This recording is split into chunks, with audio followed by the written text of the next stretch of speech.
मैं अपने मंच के अध्यक्ष डॉक्टर सुरदल आर्या जी, जो हमारे 4-5 यूनिवर्सिटियों के कुलपति रह चुके हैं, उनका धन्यवाद करता हूं कि उन्होंने अपना कीमती समय हमें इस कार्यक्रम में दिया। सेहत थोड़ी ठीक नहीं रहती, फिर भी जरूर नजर मंच पर बैठे मेरे साथी भाई अशोक कुमार जी नंबरदार हैं कन्ही गांव के, मेरी बहन सीमा डागर जी, हमारे यहाँ अधिवक्ता बैठे हैं, नवीन गर्ग जी हैं, उमेश भारती जी हैं, दीपक जी हैं यादव जी, और मेरे लाडले यहाँ पर जिनके बुलावे पर उनके टीम के सदस्य साथीगण के निमंत्रण छोटे से समय में दिया। एक आवाज पर के भाई साहब आपको आना है, भाई मनोज जी, पवन जी, मुकेश जी, यशपाल जी, लाल सिंह जी और इन सारी टीम के सदस्यों को मेरा भाई समझता है डॉक्टर संजय गायवा जी, जिन्होंने यहाँ सोना की धरती में इस मंच को जैसे बीज डालते हैं उसका कार्य किया। और मेरे इस इलाके में मेरे बुजुर्ग साहिबान और आज नौजवान जो मैं सरकारी देख रहा हूं इस इलाके की, सभी को मेरा नमन। बात यह है कि बैठक क्यों की गई? एक कुदरत की मार पड़ी, पैदाइशी थी या पैदा किया गया, कोरोना के नाम से बीमारी आई, लेकिन उसने एक चीज हमारे जीवन में साक्षात के अंदर उतार दी कि जीना कैसे। अगर हम अभी भी अपने आप को नहीं बदल सकते तो मैं नहीं समझता हम हमारे बच्चे परपोत इस देश की दशा और दिशा को बदल सकते। उसमें हिंदू था, मुसलमान था, क्रिश्चियन था, सिख था। आप दिल पर हाथ रख के सोचो, जब वो महामारी आई किसी ने ये देखा कि मेरी मदद कौन कर रहा है? सिर्फ एक बात थी, भाई मुझे इसने बचा लिया, भाई मुझे इसने पानी दे दिया, भाई मुझे इसने ऑक्सीजन का सिलेंडर दे दिया। जब ये कहां पर गई थी? हमारे अंदर के वाद विवाद। अगर हम इस पर विश्वास करते हैं देश को चलाने के लिए, प्रदेश के अंदर नीति बनाने के लिए, तो उस टाइम भी आपको कहना चाहिए था कि हिंदू है, ये मुसलमान है, ये सिख है, ये ईसाई है, हमें हाथ नहीं लगाना। तो हमारी बात सुनिए। हमने 17 में इस मंच को गठन किया। ये मंच मेरा नहीं है, ये मंच हर उस साथी का है जो इसमें अपनी चेतना पैदा करने के लिए समय निकालेगा। मंच गठन करने की नौबत क्यों आई? जब भी कभी कोई काम करते हैं, व्यापार करते हैं, वकालत करते हैं, तो एक प्लेटफॉर्म की जरूरत पड़ती है। वकालत करने के लिए वकील के लाइसेंस की जरूरत पड़ती है, फैक्ट्री चलाने के लिए फैक्ट्री के लाइसेंस की जरूरत पड़ती है, और समाज के उत्थान के लिए पॉलिटिकल पार्टीज की और मंचों की और एनजीओ की जरूरत पड़ती है। इसलिए हमने ये गैर राजनीतिक मंच बनाया। हमने साथियों को जोड़ा, एक उमंग थी, यानी क्या हो रहा है? राजनीति राजनीति राजनीति करके देश को बदनाम करना। राजनीति शब्द गलत नहीं है, खराब नहीं है। राज और उसकी नीति, भाई राज कैसे चलाना है, उसकी नीति कैसे बनानी है, यही तो राजनीति है। अब सवाल उठता है कि राजनीति की बागडोर किसको दी जाए? वो पार्टी आती है, लच्छेदार आपको भाषण देते हैं, फिर कहते हैं कि हम न्याय, सुरक्षा, सम्मान के नियम और नीति बनाएंगे। देखिए, कोर्टों में, अदालतों में आपका न्यायालय, वहां पर आपके उठार घात जो होता है न्याय के ऊपर, जो राजनीतिक दलों के कारण आपको जूझना पड़ता है, तब आदमी उस न्याय के दरवाजे का, अदालत का दरवाजा खटखटाता है। कोर्ट का जज एक बात करता है, ये राइट है और ये रॉन्ग है। यदि वो उनके दरमियानी चीज का अंदाजा सरकार अपने कटर पर विधानसभा में अगर अपने शासन में सही ढंग से चला दे, तो क्या किसी को कोर्ट में धक्के खाने पड़े? इस बात की समुचित ढंग से इस प्रदेश को मजबूत बनाने के लिए हम लोगों ने एक बीड़ा उठाया और 25 फरवरी 2018 को हमारे क्षेत्र सोना में हम कामयाब हुए। कैसे? जब आदमी मकान बनाता है तो पहले नींव रखता है कि बताओ, मकान एकदम ना बने, पैसे नहीं तो वेट करना पड़ता है। तो वो जो नींव रखी 23 कमरों की बिल्डिंग की, वो नींव बड़ी मजबूत रखी, बिल्डिंग नहीं बन पाई। भाई हालात खराब हुए, विधानसभा के चुनाव आ गए। किसी ने ये भी कहा, मेरे कानून में बात आई, सच बताऊंगा, कि गोयल साहब तो चुनाव लड़ने के लिए सारा ढबढबा कर रहे हैं। आप बताओ भाई, मैंने चुनाव नहीं लड़ा। चुनाव लड़ता तो दो चीज जरूर होती है, दुनिया नाम के लिए जीतती है, मुझे ऐसा नाम नहीं चाहिए। मेरे साथी मजबूरन मेरे साथ खड़े रहते हैं। नेतृत्व करने वालों को सोचना चाहिए कि यदि मेरा साथी मार्केट में निकले और ये तो मुंह नीचे लटका के निकले तो कैसा दोस्त उसका, कैसा नेतृत्व करने वाला। तो निर्णय नेतृत्व करने वाले को लेना पड़ता है कि ऐसे बीज मत हो जिससे साथियों को झुकना पड़े। हमने फ्री छोड़ा, जो हमारा मकसद कुछ और है। एक एमएलए बनना और एक मिनिस्टर बनना बड़ी बात नहीं। बड़ी बात यह कि वो जो एमएलए बने वो किससे नीचे बने। नौकरी करता है आदमी, ये देखता मैं कौन सी कंपनी में जाऊं। जिस कंपनी का मालिक लुटेरा है, यदि उसमें नौकरी के लिए जॉब करेगा तो क्या उसके दिल में कभी शांति मिल पाएगा? वो 24 घंटे नंबर 2 के बिल बनवाएगा, माल को नंबर 2 में बेचेगा, मिक्सिंग करेगा, एक दूसरे को भगवान माफ नहीं करेगा। पार्टी कोई खराब नहीं होती, क्योंकि पार्टी इंग्लैंड जापान से नहीं आई, पार्टी हमारी है, उसमें भी हमारे भाई बंधु हैं। देखना यह है कि जो पार्टी का नेतृत्व करने वाला है, यदि वो लुटेरी सोच का है तो पार्टी का सुप्रीमो बनके प्रदेश और देश को लूटेगा। भ्रष्टाचार नीति का है तो भ्रष्टाचार फैलाएगा। क्रिमिनल प्रवृत्ति का है तो आप कॉमन चैन से बैठ नहीं देगा। इन सारी बातों पर हमने विचार करके एक निर्णय लिया।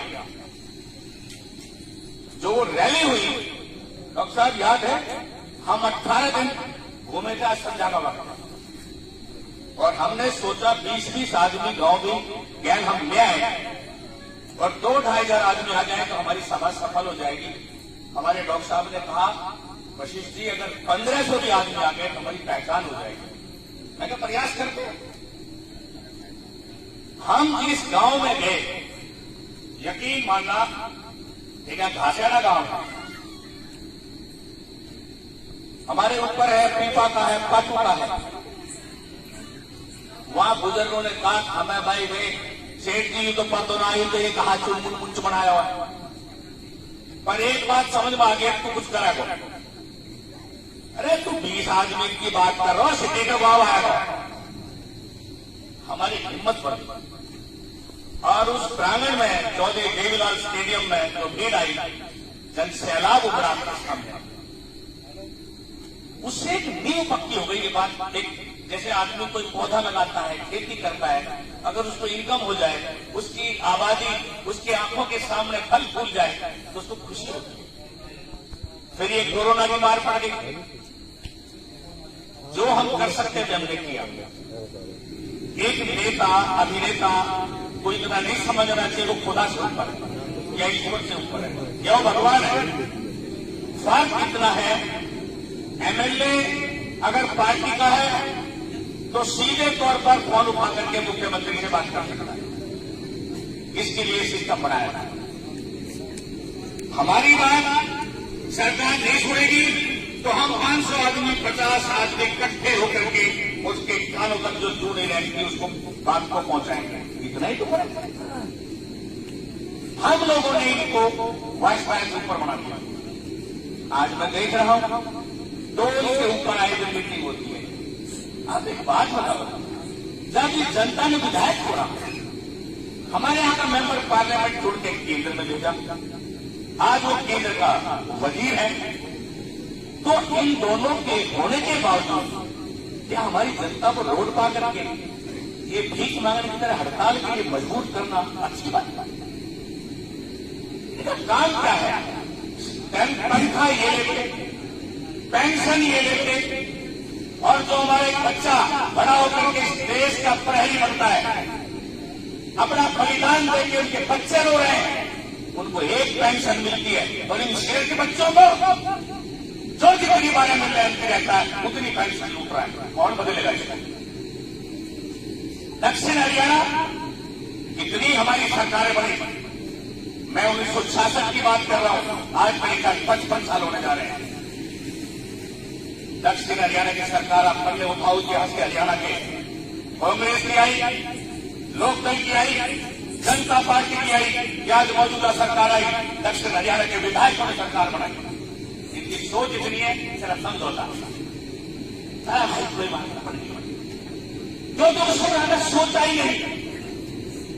हमारे मंच का डॉक्टर साहब के आने के बाद हमें विश्वास तो हुआ कि जिस मंच का अध्यक्ष शिक्षाविद हो, जो 4 यूनिवर्सिटी के बच्चों को पढ़ाया हो, कम से कम हमें आशीर्वाद तो बढ़िया मिलेगा।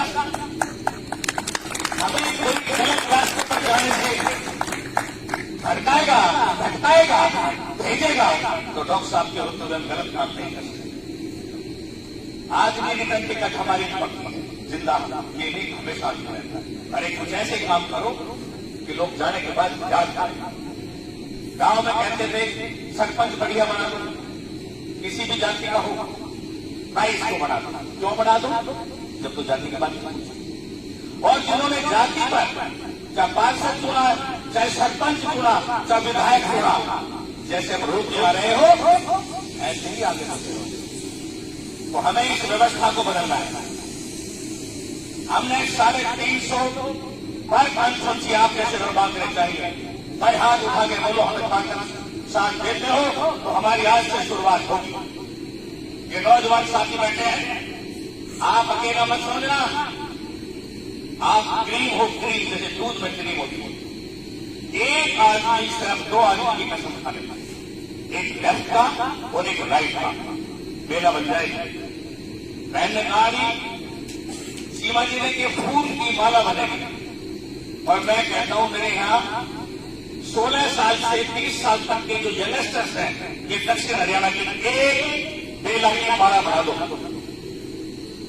ये चंडीगढ़ के जितने किराए हुए ना, आज उन्होंने 55 साल में हमारा खजाना इकट्ठा करके वहां भरा है, इसका हिसाब करवा दो। आज नौकरी के लिए हमारी जिंदगी खराब है, हम बड़े खुश होते हैं। मैं कोई साहब को हुआ, मैं डीसी रेट पर लगवाता ना, आप दिल बाहर करके सोचो कैसे भीख मांगते हैं। किसने सरकार बनाई? ये सरकार की नीति है। दक्षिण हरियाणा की सरकार होगी, पहले तो 55 साल का नौकरियों का हिसाब लेंगे। भाई कमजोर होते हैं, उनको बराबर लाने के लिए दूसरा भाई कुर्बानी करता है। हमारे एक बंगले जिले पिछड़े थे, इसमें कोई दो राय नहीं। सिरसा, हिसार, डबवाड़ी जी, हमने इनको ऊपर उठाने के लिए इनको सरकार के मुख्यमंत्री किए। भगवान ने कृपा ठाकुर जी की, जब दिल्ली के नजदीक है, हमें जरूरत नहीं थी 14 पर कम पड़ गया। पर क्या इतना होता है कि सारा हरियाणा समेट के खा जाओ? नौकरी मिले तुम्हारे वालों को, अफसरी मिले तुम्हारे वालों को, क्लास वाले अफसर बने पढ़ने वालों को, और मुख्यमंत्री बने तुम्हारा वीरेंद्र होना को।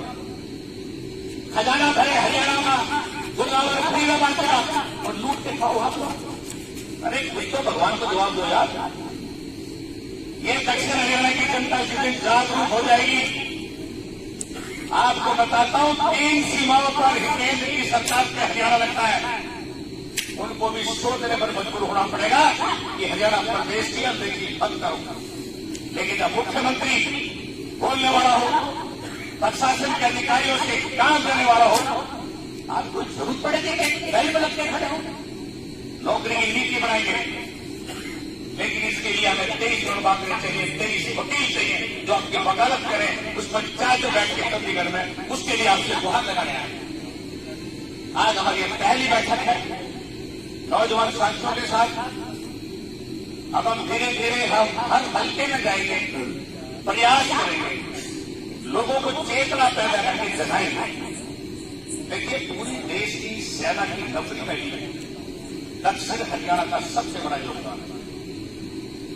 चौधरी देवलाल होते थे हरियाणा के, एक से कितनी बड़ी कुर्बानी की बताओ। प्रधानमंत्री का पद दे दिया था और ऐसे उल्टा त्याग दिया जैसे गुल्ली डंडा काट के नहीं वीपी सिंह जी बनेंगे। वो भी इंसान थे। यहाँ के मंत्री का किसी को शपथ दिला दो, हटता ही नहीं। तो जिन्होंने संघर्ष किया है उन लोगों की कुर्बानियां खाली नहीं जाएंगी, लेकिन उनका ये सपना नहीं था कि एक ही जिले को भरा जाए। ये रोड जो दिल्ली से अलवर को जोड़ती है, ये 1975 का सेक्शन है, 65 का बनता है, 75 में अमेंडमेंट। सबसे पहले रोड कौन सा बनना चाहिए जिससे हरियाणा प्रदेश में रेवेन्यू आएगा?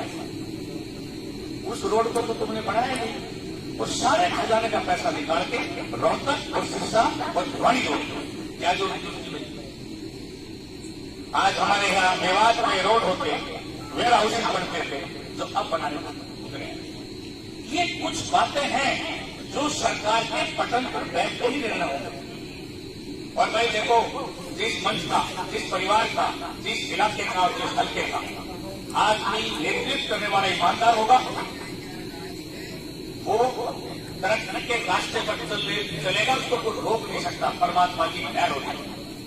हमारे मंच के अध्यक्ष जी हैं, इनके मार्गदर्शन में हमारा मंच कार्य कर रहा है और हमें परमात्मा से आशा है जब आप जैसे जो नौजवान साथी जुड़ेंगे और बुजुर्गों का आशीर्वाद मिलेगा तो हमें परमात्मा तरक्की के रास्ते पर मिल जाएगा।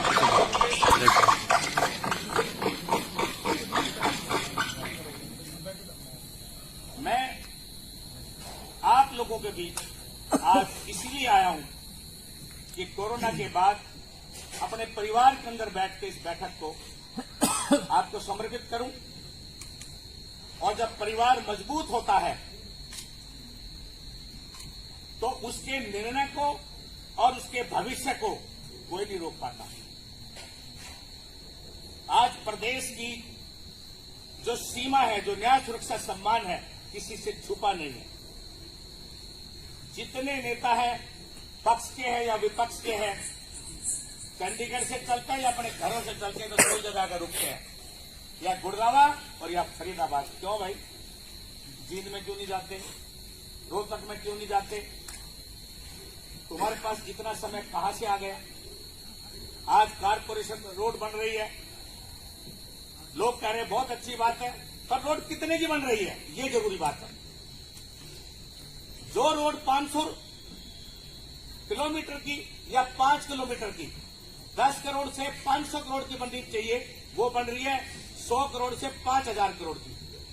कागजों में रोड बन रही है। ये पैसा तुम्हारे बाप का है, ये हमारी भोली भाली जनता के टैक्स का पैसा है। इसके ऊपर समीक्षा के लिए जब तक चुनिंदा बढ़िया लोग, पढ़े लिखे लोग, बोलने वाले पंचायत में नहीं बैठेंगे, ये कार्य नहीं रुकेगा।